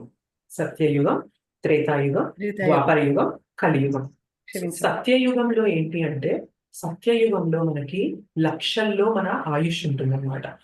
అప్పుడు భగవంతుని గురించి తెలుసుకోవడానికి వాళ్ళు చేసిన పద్ధతి, అప్పుడున్న పద్ధతి ఏంటి అంటే ధ్యానం చేయడం. సో ఎన్నో సంవత్సరాలు కూర్చొని వాళ్ళు ధ్యానం చేస్తూ ఉంటారు. అలా వాళ్ళు భగవంతునితో సాంగత్యంలోకి వస్తారు, భగవంతుని గురించి తెలుసుకునే ప్రయత్నం అలా చేస్తారు. అండ్ నెక్స్ట్ ఏంటి అంటే త్రేతాయుగం. త్రేతాయుగంలో మన వయస్సు ఎలా ఉంటుందంటే ముందు యుగంలో 1,00,000 సంవత్సరాలు అయితే ఒక 0 తీసేస్తే ఏమవుతుంది? 10,000 సంవత్సరాలు. 10,000 సంవత్సరాలు. సో త్రేతాయుగంలో మనకి ఆయుష్ ఎంత ఉంటుంది అంటే 10,000 సంవత్సరాలు అని చెప్పి యావరేజ్ గా చెప్తారనమాట. ఆ టైంలో భగవంతుని గురించి తెలుసుకోవడానికి ఏం చేసేవారు అంటే యజ్ఞాలు చేసేవారు అనమాట. ఓకే, సో యజ్ఞాలు చేస్తూ భగవంతునికి దగ్గర అయ్యేవాళ్ళు. ఓకే, అండ్ తర్వాత థర్డ్ యుగం ఏంటి అంటే ద్వాపర యుగం. ద్వాపర యుగంలో ఇంతకు ముందు 10,000 కదా, ఇంకొక 0 తీసేసేయంటే ఏమవుతుంది? 1000 సంవత్సరాలు. సో ద్వాపర యుగంలో మనకు వచ్చేసరికి లైఫ్ స్పాన్ అంతా 1000 సంవత్సరాలు ఉంటుంది. ఇక్కడ భగవంతునికి దగ్గర అవడానికి ఉన్న పద్ధతి ఏంటి అంటే అర్చ విగ్రహాల సేవ చేయడం. అండ్ నెక్స్ట్ యుగం ఏంటి అంటే కలియుగం. కలియుగంలో మన life span, maximum life span ఎంత? 100 సంవత్సరాలు. 100 సంవత్సరాలు. 100 సంవత్సరాలు అనేది కూడా చెప్పడానికి లేదు ఇప్పటికి. సో 50, 60 దాటిందంటేనే ఇంకా చాలా కష్టం అని చెప్పి మనం ఇప్పుడు మనకు అర్థమైపోతూ ఉంటుంది. సో 100 సంవత్సరాలు ఇప్పుడు మాక్సిమం యావరేజ్ అనుకున్నట్లయితే 100 ఇయర్స్. మరి ఈ కాలంలో మనం కూర్చొని ధ్యానం చేయగలమా కూర్చొని? ఒక్క 10 నిమిషాలు నిటారుగా కూర్చుంటే మనకి నడుము లాగుతూ ఉంటుంది, కాళ్ళు లాగుతూ ఉంటాయి, అక్కడ ఇబ్బంది, ఇక్కడ ఇబ్బంది పుడుతూ ఉంటుంది మనకి. సో నిటారుగా కూర్చొని ధ్యానం చేయడం అనేది మనకి ఈ కాలంలో పాసిబుల్ కాదు. ఎందుకంటే ఈ కాలంలో మనకి అంత శక్తి, అంత ఆ పవర్స్ అనేవి మనకు ఉండవన్నమాట. బట్ సత్యయుగంలో ఉన్న వారికి అది ఉంటుంది. అండ్ యజ్ఞం చేయాలి అంటే త్రేతాయుగంలో యజ్ఞం చేశారు. మరి ఈ కాలంలో మనం యజ్ఞం చేయాలి అంటే యజ్ఞం జరిపించేవారు పవిత్రంగా ఉండాలి. ఆ స్థలం పవిత్రంగా ఉండాలి. యజ్ఞంలో వాడే ప్రతి వస్తువు కూడా పవిత్రంగా ఉండాలి. యజ్ఞంలో వాడే ఆ హవిస్సు, ఆ నెయ్యి ఏదైతే ఉంటుందో అంత పవిత్రంగా ఉండాలి. ఈ కాలంలో మనకి ప్యూర్ ఘీ అనేది దొరుకుతుందా అసలు? స్వచ్ఛమైన నెయ్యి అనేది దొరుకుతుందా? సో యజ్ఞాలు చేసి మనము దేవతల్ని మనం ప్రీతి చెంది భగవంతుని కృప చెందడం అనేది ఈ కాలంలో మనకి చాలా కష్టకరమైన పని. అండ్ శ్రీ విగ్రహాల సేవ అనేది కూడా ఈ కాలంలో కొంతమంది చేస్తున్నారు, కానీ అది అందరికీ పాసిబుల్ అవుతుందా? శ్రీ విగ్రహాల సేవ చేయాలి అంటే ఎంత పవిత్రంగా ఉండాలి అంటే ఈవెన్ మనం వాష్రూమ్కి వెళ్ళొచ్చినా కూడా స్నానం చేయాలి అంటారు. ఈవెన్ మన చేతులు మన తలలో కానీ ఎక్కడైనా పెట్టినా కూడా ఆ చేతులతో మళ్ళీ మనం శ్రీమూర్తుల సేవ చేయడానికి పనికిరాదు. సో చాలా చాలా చాలా నియమంగా మనం శ్రీమూర్తుల సేవ చేయాలి అంటారు. సో మన కలియుగంలో అంత నియమంగా ఉంటూ సేవ చేయడం అనేది మనకు కుదురుతుందా? కుదరదు. కలియుగంలో ఈజియెస్ట్ వే భగవంతుడికి తెలుసు అన్నమాట. మీరు కలియుగ జీవులు, మీకు అటు ఆయుష్ లేదు, మీకు ఇటు పవిత్రంగా ఉండే శక్తి లేదు, మీ దగ్గర ఏమీ లేదు. సో నేనేం చేస్తానంటే, కానీ మీరందరూ నాకు కావాలి, కృష్ణ అనుకుంటూ ఉంటారు. మీరందరూ నాకు కావాలి, కానీ మీరు ఎలాంటి యుగంలో ఉన్నారు అంటే మీరు ఏమీ పాటించలేని యుగంలో ఉన్నారు. సో నేను ఏం చేస్తాను అంటే నన్ను మీరు పొందడానికి మార్గాన్ని చాలా సులభతరం చేస్తాను అంటారు. సో ఏం చేస్తారు కృష్ణ అంటే ఈ యుగంలో యజ్ఞానాం జప యజ్ఞోస్మి అంటారు. సో ఈ యుగంలో మనము హరేర్ నామేవ కేవలం కలౌ నాస్త్యేవ గతిరన్యథ అంటారు. కృష్ణ అనే శ్రీ చైతన్య మహాప్రభువుగా ఆయనే ఒక భక్తుని అవతారం తీసుకొని శ్రీ చైతన్య మహాప్రభువుగా వచ్చి ఏం చెప్తున్నారు కలియుగంలో? హరినామం వినా ఇంకొక మార్గం లేనే లేదు అని చెప్పి 3 సార్లు చెప్తున్నారు. సో ఒక మాట మనం ఒకసారి చెప్తాం లేదా 2 సార్లు చెప్తాం, 3 సార్లు చెప్తున్నామంటే అది సాక్షాత్తు భగవంతుడే భక్తునిగా వచ్చి ఒకే మాట 3 సార్లు చెప్తున్నారు అంటే అది ఏం సూచిస్తుంది మనకి? అది డెఫినెట్ చేయవలసిందే. అది ఎంత ఇంపార్టెంట్ అని చెప్పి కృష్ణ దాన్ని స్ట్రెస్ చేస్తున్నారు అనేది మనం అర్థం చేసుకోవాలి. కృష్ణ చెప్పొచ్చు కదా, కలియుగంలో నువ్వు చక్కగా డబ్బులు సంపాదించమ్మా, నా దగ్గరకు వచ్చేస్తావు. కలియుగంలో నువ్వు మంచిగా కెరియర్ లో ఎదుగమ్మా, మంచిగా నీ భవిష్యత్తులో మంచిగా ఎదుగు, నువ్వు నా దగ్గరకు వచ్చేస్తావు. కలియుగంలో నువ్వు మంచిగా నీ ఫేమ్, పేరు ప్రతిష్టలు సంపాదించమ్మా, నా దగ్గరకు వచ్చేస్తావు అని చెప్పి చెప్పొచ్చు కదా కృష్ణుడు. సరే ఏం చెప్తున్నారు మనకి? హరేర్ నామేవ కేవలం, హరినామం తప్ప ఇంకొక మార్గం లేనే లేదు అని చెప్పి మనకి గట్టిగా చెప్తున్నారు అన్నమాట. ఇంకొక ఆప్షనే లేదు మనకి హరినామం తప్ప. హరినామం తీసుకుంటేనే కలియుగంలో మనం ఉద్ధరింపబడతాం. చాలా మంది మనం చూసి కమెంట్ చేయొచ్చు, ఏంటి నీ వయసు ఎంత, నువ్వు చేసే పని ఏంటి, ఎప్పుడు కృష్ణారామ అనుకుంటే ఇప్పటి నుండే మొదలు పెట్టావు ఏంటి అని చెప్పి మనల్ని కమెంట్ చేయొచ్చు. కానీ కలియుగంలో మన కష్టాలన్నిటి నుండి బయటపడడానికి ఒక ఆప్షన్ ఇచ్చినప్పుడు, అది మనం తీసుకుంటున్నప్పుడు మనం ఇంటెలిజెంట్ అవుతామా, మూర్ఖులం అవుతామా? ఇంటెలిజెంట్ అవుతాం అనమాట. సో ఏమంటారు అంటే ఎవరైతే ఈ యుగంలో మనం హరినామం తీసుకుంటారో వాళ్ళు ది మోస్ట్ ఇంటెలిజెంట్ అంటారనమాట. అంటే అత్యంత తెలివైన వాళ్ళు ఎవరు అంటే కలియుగంలో హరినామం తీసుకుంటూ, హరి సంకీర్తన చేస్తూ, హరినామం జపం చేస్తూ, హరినామం గురించి ఎవరికైతే చెప్పాలని ప్రయత్నం చేస్తుంటారో they are the most intelligent, చాలా చాలా తెలివైన వారు అంటారు అనమాట. ఎందుకంటే కలియుగంలో మాయ ఎట్లా ఉంటుంది అంటే ఎంతసేపు కూడా నేను అనుభవించాలి, నేను వినాలి, నేను చూడాలి, నేను వినాలి, నా ఇంద్రియ ప్రీత్యార్థం కోసమే నేను పనిచేస్తూ ఉండాలి అనే మోహం, మాయ ఎంత కప్పేస్తుంది అంటే అసలు నేను ఈ మానవ జన్మ తీసుకొని ఎందుకు వచ్చాను, నా పర్పస్ ఏంటి, నేను ఎందుకు ఇక్కడ ఉంటున్నాను, నా కష్టాలు ఎందుకు ఉన్నాయి నా పైన, నాకు చావడం ఇష్టం లేదు, నా పైన చావు అనేది ఎందుకు రుద్దబడుతుంది, నాకు వృద్ధాప్యం ఇష్టం లేదు, నేను వృద్ధాప్యం ఎందుకు వెళ్తున్నాను, ఈ క్వశ్చన్స్ ఏవి కూడా మనల్ని వేయనివ్వదన్నమాట. సో కలి ప్రభావం అలా ఉంటుంది. మరి కలియుగంలో ఈ కల్మషాల నుండి మనం బయట తీసుకొచ్చేది ఏదన్నా ఉంది అంటే అది కేవలం హరినామం మాత్రమే. అండ్ అది కూడా హరినామంలో కూడా కలియుగానికి స్పెసిఫిక్ మంత్రం ఏమంటారు అంటే హరే కృష్ణ కృష్ణ కృష్ణ హరే హరే హరే రామ రామ రామ హరే హరే ఇది షోడశకం నామ్నాం కలీ కల్మష నాశనం నాతః పరతరోపాయ సర్వ వేదేషు దృశ్యతే. సో మనకి బ్రహ్మదేవకి ఎన్ని తలలు ఉంటాయండి? 4 తలలు. సో బ్రహ్మదేవ ఏం చేస్తారు అంటే ఒక్కొక్క తలతో ఒక్కొక్క వేదాన్ని చదువుతారు. సో ఒక తలతో ఋగ్వేద, ఒక తలతో యజుర్వేద, ఒక తలతో సామవేద, ఒక తలతో అథర్వణ వేద, మొత్తం 4 వేదాలు చదివి బ్రహ్మదేవ ఏం చెప్తున్నారు తెలుసా? ఇతి షోడశకం నామ్నాం, ఈ 32 అక్షరాలతో కూడిన ఈ మంత్రం నామ్నాం కలి కల్మష నాశనం, కలికాలంలో వచ్చే కల్మషాలన్నింటినీ నాశనం చేసే నామం ఏంటి అంటే ఈ హరే కృష్ణ మహామంత్రం. నాతః పరతరోపాయ సర్వ వేదేషు దృశ్యతే. ఏమన్నారు బ్రహ్మదేవుడు ఇక్కడ? సర్వ వేదాలన్నీ కూడా నా 4 తలలతో. బ్రహ్మదేవ ఎంతో ఇంటెలిజెంట్ అంటారనమాట. మన శరీరం మనకి ఈ పంచభూతాలతో తయారు చేయబడి ఉంటుంది. బ్రహ్మదేవుని శరీరం దేంతో తయారు చేయబడి ఉంటుంది అంటారు తెలుసా? మొత్తం బుద్ధితో తయారు చేయబడి ఉంటుందంట. అంటే అర్థమవుతుందా? మన శరీరం earth, water, fire, air, ether అంటే భూమి, అగ్ని, జలము, గాలి, వాయువు, ఆకాశం, ఈ 5 పంచభూతాలతో తయారు చేయబడి ఉంటుంది. కానీ బ్రహ్మదేవుని శరీరం దేంతో తయారు చేయబడి ఉంటుంది తెలుసా? మనలో బుద్ధి చాలా తక్కువ ఉంటుంది, కానీ బ్రహ్మదేవుని శరీరం మొత్తం బుద్ధితో చేయబడి ఉంటుంది అనమాట.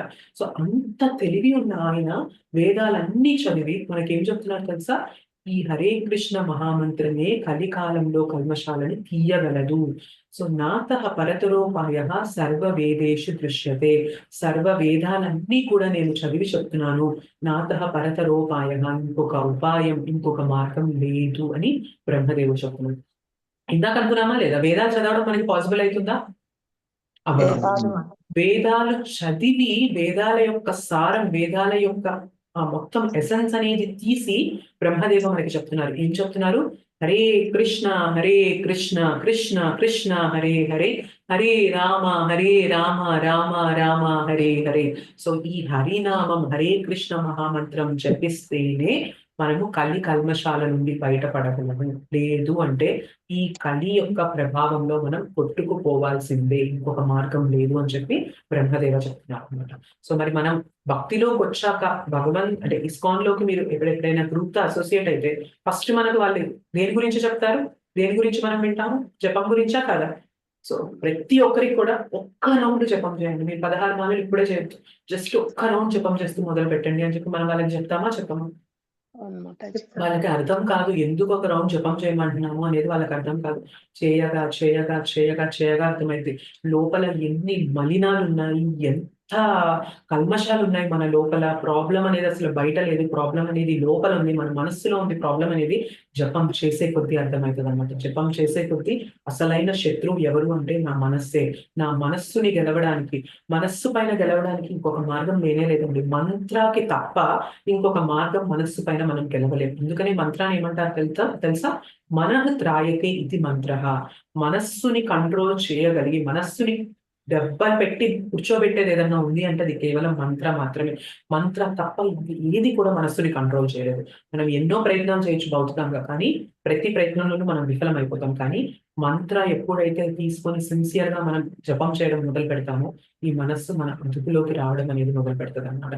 సో ఎప్పుడైతే మనస్సు అదుపులోకి రావడం మొదలు పెడుతూ ఉంటుందో మన జీవితంలో చాలా వరకు ప్రాబ్లమ్స్ తగ్గిపోతాయి. చాలా అంటే చాలా వరకు ప్రాబ్లమ్స్ తగ్గిపోతాయి. ఇది గుర్తుపెట్టుకోండి. మోస్ట్ ఆఫ్ ద ప్రాబ్లమ్స్, మన లైఫ్ లో వచ్చే ప్రాబ్లమ్స్ అన్నిటికీ కూడా మూలం ఏంటి అంటే మన మనస్సు ఇవాళ మన కంట్రోల్లో లేదు కాబట్టి. మనం అనుకుంటూ ఉంటాం మన లైఫ్ లో వచ్చే ప్రాబ్లమ్స్ వీళ్ళ వల్ల, వాళ్ళ వల్ల, దాని వల్ల, దీని వల్ల, ఇది లేదు కాబట్టి, అది లేదు కాబట్టి అని ఎప్పుడు కూడా ప్రాబ్లమ్స్ వేరే ఇలా చూపిస్తూ ఉంటాం మనం. కానీ జపం చేసే కొద్దీ ఏమవుతుంది తెలుసా? ప్రాబ్లం అనేది ఇక్కడ కాదు, ఇక్కడ ఉంది. మన మనస్సు కరెక్ట్ గా లేదు కాబట్టి మనం ప్రాబ్లమ్స్ ఫేస్ చేస్తున్నాం. సో మంత్ర జపించే కొద్దీ ఏమవుతుందంటే, మంత్ర అంటే మనం సాక్షాత్తు భగవంతుని సన్నిధిలోకి వచ్చినట్లు అనమాట. సో భగవంతుని సాంగత్యంలో ఉన్నాము అంటే, కలికాలంలో ఏమంటారు అంటే భగవంతునికి భగవన్ నామానికి భేదం లేదు. సో మనం భగవంతుని సాంగత్యంలోకి రావడానికి ఈజియెస్ట్ వే ఏంటి అంటే భగవన్ నామ సాంగత్యంలోకి రావడం. సో భగవన్ నామం తీసుకునే కొద్దీ మనం భగవంతునికి దగ్గర అవుతూ ఉంటాం. సో మనం ఎవరికి దగ్గర అవుతూ ఉంటామో వారి గుణాలు మనకు వస్తాయా రావా? ఇందాక అసోసియేషన్ లో చెప్పుకున్నామా లేదా? హరే కృష్ణ వస్తుంది మాతాజీ. ఎస్. సో మరి నామం చేసే కొద్దీ ఎవరి సాంగత్యంలో ఉంటున్నాం మనం? భగవంతుని భక్తుల సాంగత్యం. సాంగత్యంలో నామం చేస్తుంటే ఎవరి భగవన్ సాంగత్యం? సాంగత్యంలో భగవన్ భగవంతుడి సాంగత్యం. ఎందుకంటే కలియుగంలో నామికి భేదం లేదు.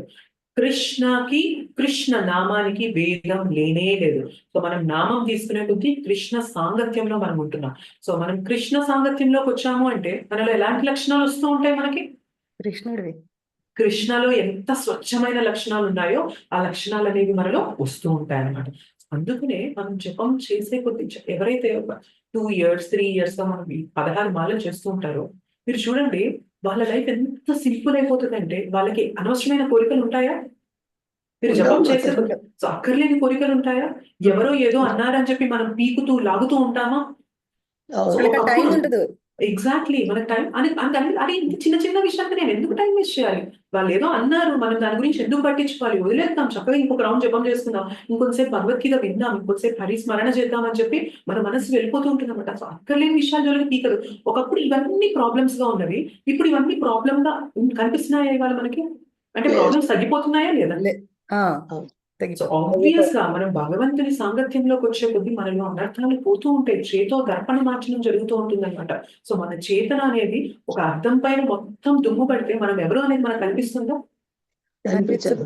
కనిపించదు. కానీ చాంటింగ్ చేసే కొద్ది ఏమవుతుంది తెలుసా? మన చేతన అనే అర్థం పైన మొత్తం మురికి ఉంటుంది అనమాట. ఇప్పుడు సో జపం చేసే కొద్ది అది క్లీన్ అవుతూ ఉంటుంది. సో క్లీన్ అయ్యే కొద్ది ఏమవుతుంది తెలుసా? అసలు నేనెవరు అనేది మనకి క్లారిటీ వస్తూ ఉంటుంది. సో ఈ క్లారిటీ ఎప్పుడు వస్తుంది అంటే జపం చేసే కొద్ది మనకి ఈ క్లారిటీ వస్తుంది. జపం చేయనంత వరకు మనం ఎంతైనా మాట్లాడొచ్చు. అంటే జపం ఎంతో పవర్ఫుల్, జపం చేయండి, అది చేయండి, జపం గురించి వినొచ్చు, అన్ని చేయొచ్చు, చదవచ్చు. కానీ నేను ఫుడ్ గురించి వింటున్నాను, ఫుడ్ గురించి చదువుతున్నాను, రెసిపీ అలా ఉంటుంది, ఇలా ఉంటుంది అని వింటూ ఉన్నాను. కానీ ఎన్ని చేసినా కూడా నా ఆకలి తీరుతుందా? తింటే ఆకలి తీరుతుందా? తింటేనే ఆకలి తీరుతుంది. అలానే జపం గురించి ఎన్నో వినొచ్చు. సో హరినామం అంత గొప్పదా, ఇంత మంచిదా అని చెప్పి మనం ఎన్నో వినొచ్చు, ఎన్నో చెప్పొచ్చు. కానీ అంటిల్ అండ్ అన్లెస్ మనం హరినామం జపం చేయడం అనేది మొదలు పెట్టనంత వరకు కూడా అందులో ఉన్న గొప్పతనం, అందులో ఉన్న రుచి అనేది మనము పొందలేమన్నమాట. సో హరినామం తీసుకోవడం మొదలు పెట్టండి, మీ లైఫ్ లో చేంజ్ అనేది మీకు ఖచ్చితంగా కనిపిస్తుంది అనమాట. సో ప్రతి ఒక్కరి జీవితంలో కూడా ఈ చేంజ్ అనేది వస్తుంది. మేబీ కొందరికి టైం పట్టొచ్చు, కొందరికి తొందరగా హరినామం ఇంపాక్ట్ అనేది తొందరగా మన పైన చూపించచ్చు. ఎందుకంటే మనలో అనర్థాలు ఒక్కొక్కరికి ఒక్కొక్క లెవెల్లో ఉంటాయి కదా, అందరం ఒకే లెవెల్లో ఉన్నాం కదా. సో దాని ప్రభావం అనేది మన అనర్థాల పైన వర్క్ అవ్వడం అనేది స్టార్ట్ అవుతుంది. సో కలియుగంలో జపం, హరినామ సంకీర్తనం, హరినామ జపం, చాంటింగ్ అనేది ది మోస్ట్ ఇంపార్టెంట్ యాక్టివిటీ ఏదైనా ఉంది కలియుగంలో అంటే అది మనం హరినామం తీసుకోవడం మాత్రమే, గుర్తుపెట్టుకోండి. సో ఏదైనా మనం పక్కన పెట్టచ్చు, కానీ హరినామాన్ని, హరికథని పక్కన పెడుతున్నాము అంటే మనం లైఫ్ లో ఎన్ని చేసినా కానీ ముందుకు వెళ్తున్నట్లు కాదనమాట. ఓకే, అండ్ నెక్స్ట్ లెటర్ ఏంటి? Diet. Diet and deity version. So diet అంటే ఏంటి అంటే సాత్విక ఆహారం తీసుకోవడం, అందులోనూ భగవంతునికి నివేదనగా పెట్టిన, భగవంతునికి భోగా అర్పించిన ఆ ప్రసాదాన్ని తీసుకుంటూ ఉంటే ఏమవుతుంది అంటే, మనం అనుకున్నాం లాస్ట్ టైం మీకు భోగా ఆఫర్ చేసినప్పుడు కృష్ణకి మనం ఒక ప్లేట్ లో మొత్తం ప్రసాదం పెట్టిస్తే కృష్ణ అందులో ఏం కల్పిస్తారని అనుకున్నాం మనం? గుర్తుందా? ఒకసారి క్లాస్ లో చెప్పాం. కృపా ప్రభు. ఎగ్జాక్ట్లీ, కృప. సో భగవంతుడు తన కృపని జోడించిస్తారనమాట ప్రసాదంలో. సో ప్రసాదం తినే కొద్దీ ఏమవుతుంది అంటే భగవంతుని కృపకి మనం పాత్రలు అవుతూ ఉంటాం. భగవంతుని ప్రసాదం అనేది వెరీ వెరీ పవర్ఫుల్. జపం చేయమంటే కొందరు వెనకాడచ్చు, పుస్తకాలు చదవండి అంటే కొందరు వెనకాడచ్చు, సాంగత్యంలోకి రండి అంటే కొందరు వెనకాడచ్చు. ప్రసాదం తినండి అంటే వెనకాడే వాళ్ళు ఎవరైనా ఉంటారా? హ్యాపీగా తింటారు అందరూ, వెనకాడడం అనేదే లేదనమాట. సో అండ్ అందులోనూ ఇస్కాన్ లో మనకి దొరికే ప్రసాదం అనేది ఇంకా టేస్టీగా ఉంటుంది అనమాట. అండ్ అది మనం భగవంతునికి నివేదన చేసింది, అది మనం ఎవరికైనా ఇస్తున్నప్పుడు మనం అంటే వాళ్ళు తెలుసుకున్నా తెలియకపోయినా కూడా వాళ్ళు ఇవాళ ప్రసాదం తిన్నారంటే ఇట్ ఈస్ గ్యారంటీడ్ దట్ ఏదో రోజు వాళ్ళు భక్తులు అయిపోతారు అనమాట. ఎందుకంటే ఆ ప్రసాదంలో ఏముంటుంది? భగవంతుని కృప ఉంటుంది కదా. సో ఆ కృపని వాళ్ళు తీసుకుంటున్నారు, కృపకి పాత్రలు అవుతున్నారు కాబట్టి ఖచ్చితంగా వాళ్ళు భక్తులు అవుతారు. అందుకనే ఎవరైనా పిల్లలు ఇంట్లో వినడం లేదు, గుడికి రావడం లేదు, ఇలా చేయడం లేదు, అలా వినడం లేదు అంటే ఏం చెప్తారు అంటే ప్రసాదం తినిపించండి వాళ్ళకి అని అంటారు. సో తినడానికి అందరికీ ఇష్టం ఉంటుంది కదా, తినడం అంటే అందరికీ ఇష్టం ఉంటుంది. అదే మన ప్రసాదం వాళ్ళకి తినిపిస్తూ ఉన్నాము అంటే మెల్లిమెల్లిగా అది కూడా మన లోపల చేంజ్ అనేది తీసుకొస్తుంటుంది అనమాట. భగవంతుడి కృపకి మనల్ని పాత్రల్ని చేస్తూ ఉంటుంది. అయితే భగవంతుడికి ప్రసాదం పెట్టేటప్పుడు మనం గుర్తుపెట్టుకోవాల్సిన విషయాలు ఏంటి అంటే ఇంతకుముందు కూడా చెప్పాను. మాంసాహారం ఏది పెట్టకూడదు, గుడ్లు పెట్టకూడదు, ఉల్లిపాయ, వెల్లుల్లిపాయ పెట్టకూడదు అనమాట. సో ఇవి ఏమీ లేకుండా అండ్ టీ, కాఫీ కూడా మనం అవాయిడ్ చేయాలి. సో ఇవి లేకుండా మనం సాత్విక ఆహారం తీసుకునే కొద్ది ఏమవుతుంది అంటే మన చేతన అనేది వికసిస్తూ ఉంటుంది. సో ఈ ఈ ఈ ఐటమ్స్ ఏవైతే ఇప్పుడు రెస్ట్రిక్టెడ్ ఐటమ్స్ అన్నామో అవి లేకుండా మనం భగవంతునికి నివేదన చేసి ఆ ప్రసాదాన్ని తీసుకోవడం మొదలు పెట్టాము అంటే జైసా అండ్ వైసామన్ అంటారు. మనం తినేదాన్ని బట్టే మన శరీరం అనేది ఫామ్ అవుతూ ఉంటుంది. అవునా కదా? సో మరి మనం భగవత్ ప్రసాదం అనేది తీసుకోవడం అనేది అలవాటుగా మార్చుకున్నాం అనుకోండి. సో మన శరీరం కూడా ఎలా తయారవుతుంది అంటే భగవంతుని కృపతో కూడినట్లుగా మనకి శరీరం అనేది తయారవుతుంది అనమాట. సో అలా తయారైనప్పుడు ఏమవుతుంది అంటే భగవంతుని కథ విన్నప్పుడు తొందరగా దానిపైన మనం మొగ్గు చూపుతాం. భగవంతుని ప్రసాదం తీసుకునే వాళ్ళకి భగవంతుని కథ అనేది తొందరగా రుచిస్తూ ఉంటుంది. భగవత్ జ్ఞానం అనేది తొందరగా వెళ్తూ ఉంటుంది. భగవన్ నామం అనేది తొందరగా తీసుకుంటూ ఉంటాం అనమాట. సో ఇదంతా ఎలా పాసిబుల్ అవుతుంది అంటే మనం తీసుకునే ఆహారం కూడా భగవత్ ప్రసాదం కాబట్టి మనం దానితో తయారు చేయబడుతూ ఉంటాం కాబట్టి సో ఆధ్యాత్మికంగా మనకి ఏదైనా చెప్తే అది తొందరగా గ్రహించడం అనేది పాసిబుల్ అవుతుంది. అండ్ ఇంకొకటి ఏంటి అంటే డీటీ వర్షిప్, శ్రీమూర్తుల సేవ అనేది చేయడం అంటారు. అయితే అందరికీ శ్రీమూర్తుల సేవ అనేది పాసిబుల్ కాదు మనకి ఇంట్లో చేయడము. సో బట్ మనం ఏం చేయాలి అంటే వీలైనంత ఎక్కువగా మనము టెంపుల్ కి వెళ్ళి అర్చమూర్తుల దర్శనం తీసుకోవడం, అర్చమూర్తుల సేవ చేయడం అనేది చేస్తూ ఉండాలి. సో కృష్ణ మన కళ్ళ ముందు అవైలబుల్ గా ఈజీగా మన అందరికీ కూడా అంత అందమైన రూపంతో అంత అందంగా మన కళ్ళ ముందు కనిపిస్తున్నప్పుడు అంత అందాన్ని మనం తీసుకోవడం మొదలు పెట్టాము అంటే భౌతికంగా ఉండే అందం అనేది మనల్ని చెలిస్తుందా? ఉండదు మాతాజీ. ఏమంటారు అంటే కృష్ణ యొక్క రూపాన్ని చూడడం అనేది మనం అలవాటుగా చేసుకుంటూ ఉన్నాము అంటే మనలో ఈ కామం అనే ఇది ఉంటుంది చూసారా? అంటే మనం కొన్నిటికి పడిపోతూ ఉంటాం, షేక్ అవుతూ ఉంటాం అన్న ఫీలింగ్ ఉంటది కదా, ఇది పోతూ ఉంటుంది అనమాట. ఎందుకంటే మనం ఇట్లా చిన్న చిన్న అందాలకి మనం లొంగకుండా అత్యంత అందానికి మనం దాసోహం అయిపోతున్నాం అనమాట. సో అంత అందం అంత అంటే రాధా మదన్ మోహన్ మనకి అంటే మీరు దేనికి ఏ సెంటర్ కి దగ్గరగా ఉన్నారో నాకు తెలియదు కానీ మేము అబిట్స్ కి యూజువల్ గా వెళ్తూ ఉంటాం. రాధా మదన్ మోహన్ ని చూస్తూ ఉంటే ఉంటుంది ఎంత అందంగా ఉంటారంటే ఎంత ఎంత ఎంత అందంగా ఉంటారంటే ఇంకా అది వర్ణనాతీతం అనమాట. మదన్ మోహన్ అంటే జనరల్ గా అందంగా ఉండే మదనుడి చాలా అందంగా ఉంటారనమాట. అంటే క్యూపిడ్ మదన్ అంటారు కదా, అందరినీ కూడా మదనుడి మన్మధుడు అంటారు కదా. సో ఆయన చాలా అందంగా ఉంటారు అంటారు అనమాట. అయితే ఇక్కడ అబిట్స్ లో ఉన్న టెంపుల్ ఏమంటారు అంటే మదన మోహన్, రాధా మదన్ మోహన్ అంటే మదనుణ్ణి కూడా మోహంలో పెట్టగలిగినంత అందం ఇక్కడ కృష్ణకు ఉంటుంది అంటారు అనమాట. అంటే ఎన్నో లక్షల కోట్ల మన్మధుల అందం కలిపినా కూడా కృష్ణుడి అందం ముందు సాటి రాదు అంటారు అనమాట. సో జనరల్ గా మనం భౌతికంగా ఉన్న అందానికే మనం పడిపోతూ ఉంటాం. అలాంటిది భౌతికంగా ఉన్న అందానికంటే హయ్యర్ స్థాయిలో ఏముంటుంది అంటే మదనుడి అందం ఉంటుంది. సో మన్మధుడి అందం ఉంటుంది. అట్లాంటి కోట్ల లక్షల కోట్ల మన్మధుల్ని అందాన్ని కూడా తల కొట్టేసి వాళ్ళ పైన నిలబడే అందం ఏంటి అంటే కృష్ణుడి యొక్క అందం అనమాట. సో అలాంటి కృష్ణుని యొక్క రూపాన్ని మనం చూడడం అలవాటు చేసుకుంటూ ఉన్నాం, మనం వెళ్తూ ఉన్నాం, కృష్ణుని యొక్క దర్శనం చేసుకుంటున్నాం, సేవ చేస్తూ ఉన్నాము అంటే మనకి అనర్థాలు అనేవి మన పైన ప్రభావం చూపించడం అనేది తగ్గిపోతూ ఉంటుంది. సో మరి భక్తిలో మనకి అసలు భక్తి అంటే ఏంటి అని చెప్పాలి అంటే మనం చెప్పాల్సింది ఏంటి అంటే ఈ ABCD అసోసియేషన్ సాంగత్యంలోకి రావాలి. మనం సాంగత్యంలోకి వచ్చాం కాబట్టే కదా ఇవాళ హరికథ మాట్లాడుకుంటున్నాం, భగవంతుని గురించి వినగలుగుతున్నాం. సాంగత్యంలోకి రాలేదనుకోండి మనం మన పనుల్లో బిజీగా ఉంటాం కానీ కృష్ణుడి గురించి ఆలోచించడం పాసిబుల్ అవుతుందా? మేబీ కొందరు జపం చేసుకుంటూ ఉంటారు, కొందరు వాళ్ళ గురించి అనడం లేదు. బట్ ఇన్ జనరల్ మనం సాంగత్యంలోకి వచ్చి వింటున్నప్పుడు ఉన్నంత శ్రద్ధగా ఉంటున్నప్పుడు ఇది అనేది మనం ఒక్కరమే ఉన్నప్పుడు కుదురుతుందా? అది కుదరదు. సో భక్తుల సాంగత్యంలోకి వచ్చినప్పుడు ఆ భగవత్ కథ వింటాం కదా, దాని ప్రభావం అనేది మన పైన చాలా చాలా ఎక్కువగా ఉంటుంది. అండ్ ఈ బుక్స్ శాస్త్ర జ్ఞానం తీసుకోవట్లేదు అంటే మనలో ప్రతిదీ క్వశ్చన్ గానే ఉంటుంది అన్నమాట. శాస్త్ర జ్ఞానం తీసుకునే కొద్దీ మనకి క్లారిటీ వస్తుంది. అసలు నేను ఏం చేస్తున్నాను, ఇది కరెక్టా కాదా, సో భగవంతుడికి నేను ఎలా ఉంటే నచ్చుతుంది, భక్తులు కష్టకాలంలో ఎలా బిహేవ్ చేశారు. కష్టాలు అనేవి మనందరికీ కామన్. అయితే ఈ కష్టాలు వచ్చినప్పుడు భక్తులు భగవంతుడికి ప్రియమైన వారు వాళ్ళ జీవితంలో వచ్చిన కష్టాలు అనేవి ఎలా దాటారు అనేది మనం శాస్త్ర జ్ఞానం తీసుకున్నప్పుడు తెలుస్తుంది. శ్రీమద్ భాగవతం అయితే చాలా మంది రాజుల గురించి చెప్తుంది కానీ ఎట్లా చెప్తుంది అంటే ఆ రాజులు ఇంత అనుభవించారు, ఇంత సుఖభోగాలు చేశారు, అంత చేశారు, ఇంత చేశారు అనేది ఉంటుంది అనమాట. ఏముంటుంది తెలుసా? రాజులు ఎంతో సుఖభోగాలు అనుభవించారు. కానీ వాళ్ళ జీవితంలో ఈ కష్టం వచ్చింది. ఈ కష్టం ఎలా చేశారు? సో, ఫోకస్ అంతా కూడా ఎక్కడుంటుంది అంటే, వాళ్ళ జీవితంలో వచ్చిన కష్టాల్లో వాళ్ళు భగవంతుని యొక్క శరణు ఎలా తీసుకున్నారు అనేది మనకి శ్రీమద్ భాగవతంలో ఎక్కువగా ఉంటుందన్నమాట. మరి అలాంటి శ్రీమద్ భాగవతం చదివినప్పుడు మనకి ప్రేరణ కలుగుతుందా? కలగదా? కష్టాలొచ్చినప్పుడు ఎలా ముందుకెళ్ళాలి? మోరోవర్ మనకనిపిస్తది. ఇప్పుడు మహాభారతంలో అర్జునుడు, పాండవులు పడిన కష్టం ముందు మన లైఫ్‌లో వచ్చే కష్టాలు పెద్దవా? చిన్నవా? చాలా చాలా చిన్నవి. చాలా చిన్నవి. చాలా చాలా చిన్నవన్నమాట. సో, మనం ఎప్పుడైతే శాస్త్రాల జ్ఞానం తీసుకుంటూ ఉంటామో మనకనిపిస్తది. శాస్త్రాల జ్ఞానం లేదనుకోండి ఏమనిపిస్తది మనకి?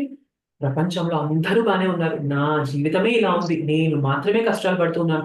నా జీవితంలో ఉన్నన్ని కష్టాలు ఎవ్వరికీ కూడా లేవు అని క్వెషన్ వస్తది. మనకి ఆ ఇది వస్తది. సో, ఏమవుతుంది మనం నిరాశ పడిపోతాం. శాస్త్ర జ్ఞానం తీసుకునే కొద్దీ ఏమవుతుంది? సాక్షాత్తు భగవంతుడే తోడుగా ఉన్నా కూడా పాండవులు ఎన్నో కష్టాలకి గురయ్యారు. అయితే కష్టాలనేవి ప్రతి ఒక్కరి జీవితంలో కామన్. కానీ పాండవులు ఇప్పటికి 5000 సంవత్సరాల క్రితం వాళ్ళున్నా కూడా ఇప్పటికి కూడా మనం వాళ్ళ గురించి మాట్లాడుకుంటున్నాము అంటే ఏం చేశారు వాళ్ళంత స్పెషల్‌గా? సో, నేను కూడా నా కష్టకాలంలో నేను కూడా అలా స్పెషల్‌గా చేయగలనా అనే ప్రేరణ మనకు కలిగిద్దా? కలగదా? వాళ్ళేం చేశారు? ఏది ఉన్నా, ఏది లేకపోయినా భగవంతుడిని మాత్రం వదలలేదు. సో, నేను చేయాల్సిందేంటి? నా జీవితంలో కూడా కష్టమొస్తది. ప్రతి ఒక్కరి జీవితంలో కష్టమొస్తది. అందరి జీవితంలో కష్టం అనేది కామన్. నేను చేయాల్సిందేంటి? శాస్త్రాలు చదివినప్పుడు నాకు పొందాల్సిన ప్రేరణ ఏంటి అంటే, కష్టాలనేవి కామన్. ఇవి టెంపరరీ. కష్టాలనేవి పర్మనెంట్‌గా ఉండవు. కానీ ఈ కష్టాల్లో కూడా నేను ఎంత ఆర్తిగా, ఎంత వీలైనంత ఎంత ఎక్కువ దగ్గరగా భగవంతునికి వెళ్ళాలి, భగవంతుని దగ్గరికి వెళ్ళాలి అనేది మనం ప్రేరణ అనేది తీసుకోవడం జరుగుతుందనమాట శాస్త్రాలు చదివేటప్పుడు. ఇది చాలా సార్లు అంటారు. ఏమంటారు అంటే, మనం అనుకుంటూ ఉంటాం వాళ్ళ లైఫ్ బావుంది, వీళ్ళ లైఫ్ బావుంది, వీళ్ళ లైఫ్ బావుంది, వీళ్ళ లైఫ్ బావుంది, నా లైఫే బాలేదు అని చెప్పి చాలా సార్లు మనకు కంప్లెయింట్ ఉంటూ ఉంటుంది. కానీ నిజంగా భగవంతుడు ఒకవేళ నువ్వు వాళ్ళ లైఫ్ తీసుకో, నువ్వు వీళ్ళ లైఫ్ తీసుకో, నువ్వు వీళ్ళ లైఫ్ తీసుకో, నువ్వు వీళ్ళ లైఫ్ తీసుకో అంటే, మనం కొంతసేపు చూసాక మనం అంటామనమాట. ఓరి నాయనో! భగవంతుడా నాకొద్దనే వద్దు ఈ లైఫ్. నాకు ఏదైతే లైఫ్ ఉందో అది నాకు ఇచ్చేసేయ్ అని చెప్పి మనం అడుగుతామనమాట. So, most of the times మనకి ఏమనిపిస్తుందంటే ఎప్పుడు కూడా the grass is greener on the other side అంటారు. అదే సో, దూరపు కొండలు దూరపు కొండలు నునుపు అంటాం కదా! అలానే మన జీవితం కాకుండా పక్కనాడి జీవితం ఎప్పుడు బావుంది అని అనుకుంటూ ఉంటాం. కానీ ఎప్పుడైతే నిజంగా పక్కన వాడి జీవితం జీవించాల్సిన సిట్యుయేషన్ వస్తుందో అప్పుడు అంటాం, భగవంతుడా నాకు ఇది వద్దనే వద్దు. నాకు నా జీవితమే కావాలి అని చెప్పి మనం అనుకుంటామనమాట. శాస్త్రాలు చదివినప్పుడు మనకు తెలుస్తుంది. మన జీవితంలో చాలా చాలా ప్రమాదాల నుండి భగవంతుడు కాపాడుతూ ఉన్నాడు అని. ఇవాళ ఈ ప్రమాదం నుండి కూడా గట్టెక్కడానికి గొప్ప గొప్ప భక్తులు ఎలా చేశారు? వాటి నుండి నేను ప్రేరణ తీసుకొని ఎలా ముందుకు వెళ్ళాలి అనే జ్ఞానం అనేది మనకి శాస్త్రాలు చదివినప్పుడు తెలుస్తుంది. చాంటింగ్. కలియుగంలో ఈజియెస్ట్ వే ఏంటి అంటే భగవన్ నామం జపించడం. భగవన్ నామం జపించే కొద్దీ ఏమవుతుంది అంటే మనలో అనర్థాలు పోతూ ఉంటాయి. మనం భగవంతుని సాంగత్యంలో వస్తూ ఉంటాము. అండ్ మనలో దైవీ గుణాలనేవి పెరుగుతూ ఉంటాయన్నమాట. అండ్ డి ఏంటి అంటే diet and deity worship. So, భగవంతునికి నివేదనగా అర్పించింది తీసుకోవడం అనేది మొదలుపెట్టినప్పుడు మనలో అంటే మన చేసాన్వయసం అని అన్నాం కదా! సో, మన శరీరం అంతా కూడా ఆ కృపకి పాత్రులమైపోతాం. భగవంతుని కృపకి పాత్రులమైపోయి భక్తిలో మనం ఇంకా ఫాస్ట్‌గా ముందుకెళ్ళడం అనేది జరుగుతుంది. అండ్ శ్రీమూర్తి సేవ అనేది చేయడం. సో, భగవంతుని అందం, భగవంతుని యొక్క రూపం, గుణం, లీలలు తెలుసుకుంటూ భగవంతుని రూపం చూస్తున్నాము అంటే, అందులో వచ్చే ఆనందం ముందు భౌతికంగా వచ్చే ఆనందాలనేవి చాలా తుచ్చమైనవిగా అనిపిస్తాయన్నమాట. సో, భక్తి అంటే ఏంటి అంటే ఏం చెప్పాలి మనము? భక్తి అంటే ఏబిసిడి. యెస్. భక్తి అంటే ఈ ఏబీసీడీ గురించి చెప్పాము అంటే, వాళ్ళకి మనం భక్తి గురించి కంప్లీట్ ఇన్ఫర్మేషన్ ఇచ్చేస్తాం. కంప్లీట్ అంటే మనకి ఏదైతే కావాలో అంత ఇన్ఫర్మేషన్ మనకి దొరికినట్టు అది తీసుకొని మనం భక్తిలో ముందుకెళ్ళిపోవచ్చన్నమాట. Okay. Is it clear? Clear మాతాజీ. ఏదైనా క్వెషన్స్ ఉన్నాయా? మాతాజీ ఒక్క మాట షేర్ చేసుకుందాం అనుకుంటున్నాను. హరే కృష్ణ. చెప్పండి. మీరు చేతో దర్పణ మార్జనం దాని గురించి ఆ! చెప్పారు కదా! నాకు హ్మ్. గూస్ బంప్స్ వచ్చేసాయి మాతాజీ అది విని. అరే బాబు! నాకది శిక్షాష్టకంలో ఉంటుంది మాతాజీ. శ్రీ చైతన్య మహాప్రభు మనకి శిక్షాష్టకం ఇచ్చారు. సో, అందులో మనకి ఫస్ట్ వర్స్‌లో ఉంటుంది. ఫస్ట్ లైన్‌లో ఉంటుంది. చేతో దర్పణ మార్చనం. అది హరినామం నిజంగా వల్ల అర్థం క్లియర్ చేసాము అంటే మన మొహం మనకు అందులో ఇంకా క్లియర్‌గా క్లియర్‌గా కనిపిస్తుంది. కనిపిస్తుంది. అంటే ఏంటి మన మనసు మన మైండ్ మనం క్లియర్ చేసుకున్నామంటే మన యెస్. ఏంటి అనేది తెలుస్తుంది. తెలుస్తుంది. ఎలా ఆత్మ అని చెప్తారు. స్వీయ పరీక్ష చేసుకోండి. సొంతంగా తెలుసుకోండి. నీ గురించి నువ్వు తెలుసుకో. ఎలా నీ గురించి నువ్వు తెలుసుకునేది? ఎట్లా అవుతుంది? హ్మ్. ఇప్పుడు మీరు చెప్తే ఓహ్! అద్దాన్ని తుడిచేస్తే అద్దంలో నా మొహం ఎలా కనిపిస్తుందో, నా యెస్. మనసుని నేను క్లియర్ చేసుకుంటే నా గురించి నేను కరెక్ట్. తెలుసుకోవడం అవుతుంది. అంటే కరెక్ట్. ఆత్మ నా గురించి నేను తెలుసుకోవడం జరుగుతుంది అనేది నాకు ఇవాళ చాలా క్లియర్‌గా అర్థమైంది నాకు ఆ మాట. యెస్. ఎస్. థ్యాంక్ యూ మాతాజీ. హరే కృష్ణ. Thank you. హరే కృష్ణ. మాతాజీ జపం చేస్తా ఉంటే కూడా మనకు ఎక్కడ కూర్చున్నా ఇప్పుడు అంటే నిద్రలో మేలుకొచ్చినా కూడా హరినామ సంకీర్తన పెదవుల మీద ఆడుతూ ఉంటది మాతాజీ. నాకైతే ఆ అనుభవం ఉంది. ఎందుకంటే నాకు ఎప్పుడు మేలుకొచ్చినా హరే కృష్ణ హరే కృష్ణ అని అది చదువుకుంటూనే ఉంటాను మాతాజీ. Very good. అందుకే ఎక్కువ హరే చాంటింగ్ కృష్ణ మాతాజీ. నేను చేయగలిగే ఒక్క ప్రార్థన ఒక రామ సంకీర్తన మాత్రమే మాతాజీ. ఇంకా మిగతా ఏ సేవ చేయలేకపోతున్నాను. డైటీస్ అంటే యాక్చువల్‌గా ఒక ఏజ్ వచ్చాక మనం అన్నీ చేయలేము మాతాజీ. సో, భగవంతుడు ఎంత కృప కాకపోతే జపం చేయడానికి మనం ఎప్పుడైనా చెప్పచ్చా? అయ్యో! నేను నాలుగు ఇంట్లో మర్చిపోయి వచ్చేసానండి. నేను జపం చేయలేనండి అని చెప్పి చెప్పగలమా మనం ఎప్పుడైనా? మనం ఎలాంటి స్థితిలో, ఎలాంటి అవస్థలో ఉన్నా కానీ, మనం భగవంతునికి దగ్గరగా అవ్వడానికి మనకి ఆపర్చునిటీ ఇచ్చేసారు కృష్ణ. మన లోపల మన నోటి లోపల నాలుకను పెట్టి మనం హరినామం జపించడం అనేది మన నాలుక పైన ఉంటుందన్నమాట. సో, ఏదున్నా లేకపోయినా మనకి వయసు పెరిగే కొద్దీ చూపు మందగిస్తది. సో, వయసు పెరిగే కొద్దీ ఒంట్లో శక్తి మందగిస్తది. ఇవన్నీ జరుగుతూ ఉంటాయి. కానీ గమ్ముగా ఒక పక్కన కూర్చోనో, పడుకోనో మనం హరినామం జపిస్తూ ఉండడానికి ఎవరైనా ఆపగలరా మనల్ని? ఆపలేరు ఎవ్వరు మాతాజీ. ఆపలేరు. సో, కృష్ణ ఎవ్వరు ఎంత మర్సిఫుల్ చూడండి.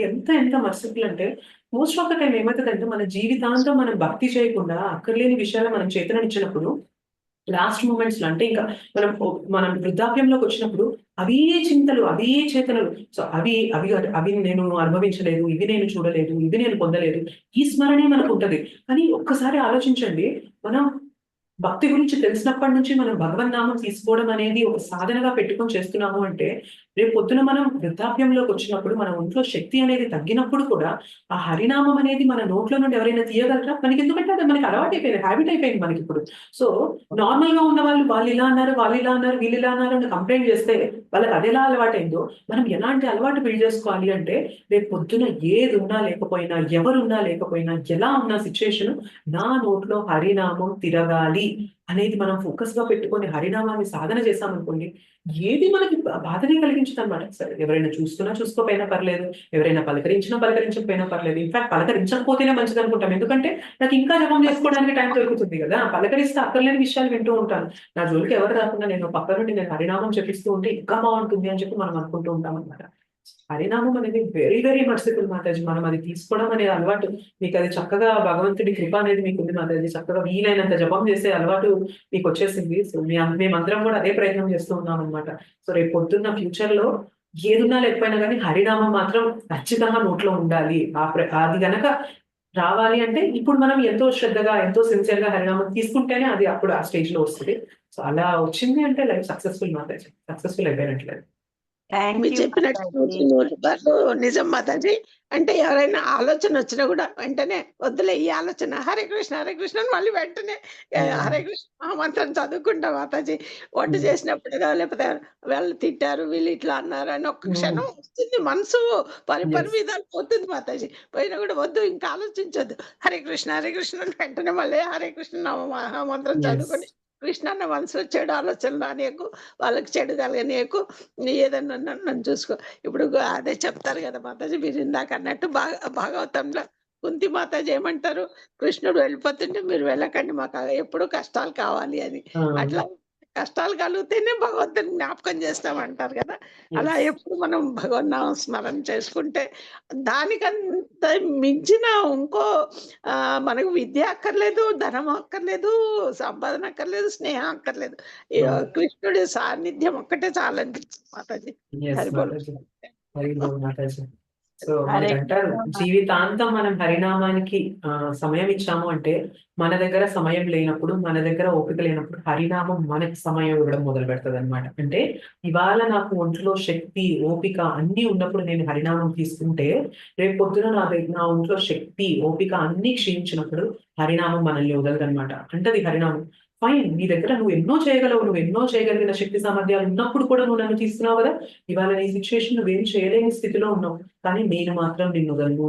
నీ నాలుక పైన నేను తిరుగుతూనే ఉంటాను అని హరినామం మనతో అంత ప్రతిస్పందిస్తదనమాట. హరినామం అనేది చాలా చాలా పవర్‌ఫుల్ మాతాజీ. హరే ఎప్పటికీ మాతాజీ. వదలొద్దు. హ్మ్. మధ్యలో ఊరికే అనుకునేదాన్ని మాతాజీ. కూర్చొని చేయాలంటే ఓపిక లేదు గదా! పడుకొని చేయాలా, చేస్తే తప్పేమో అని.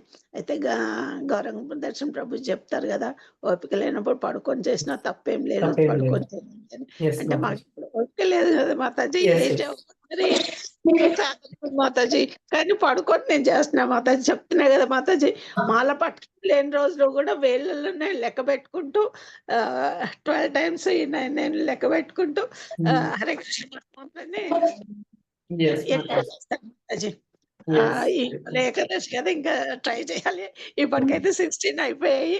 మళ్ళీ చాలా టైం ఉంది కదా మాతాజీ రోజంతా. కానీ మీ అందరి మీకు సాంగత్యంలో మాత్రం ఎంత సంతోషంగా ఉంటాను మాతాజీ.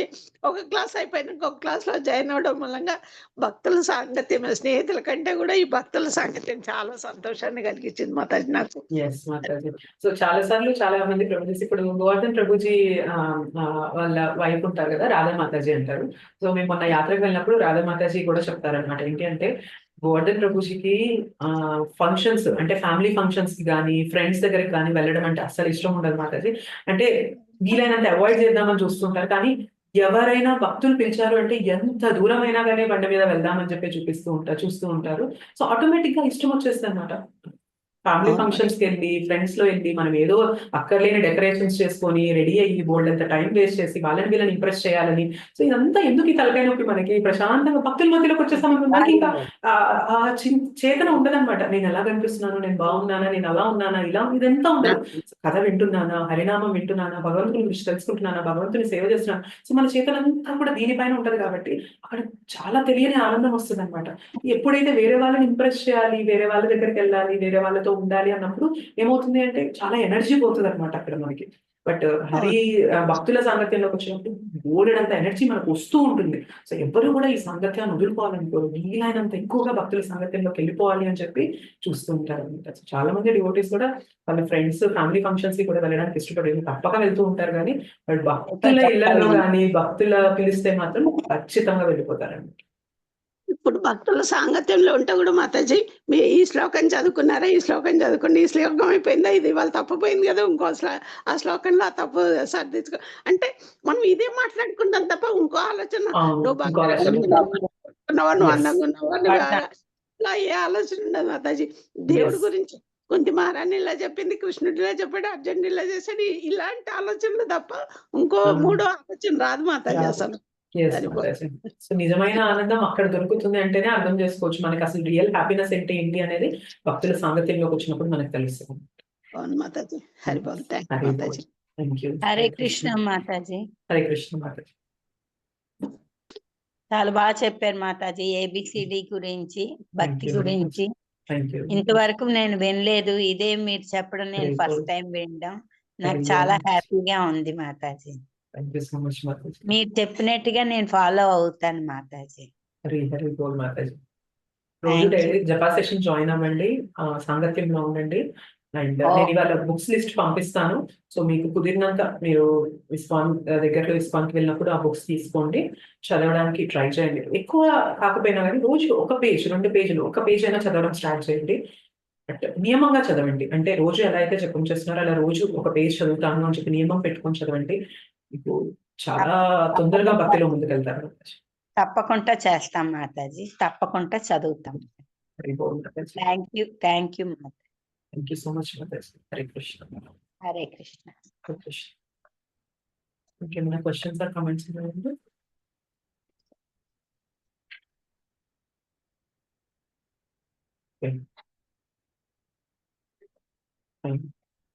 ఇంకేం లేదంటే మనం మన క్లాస్ నేమ్ చేద్దాము.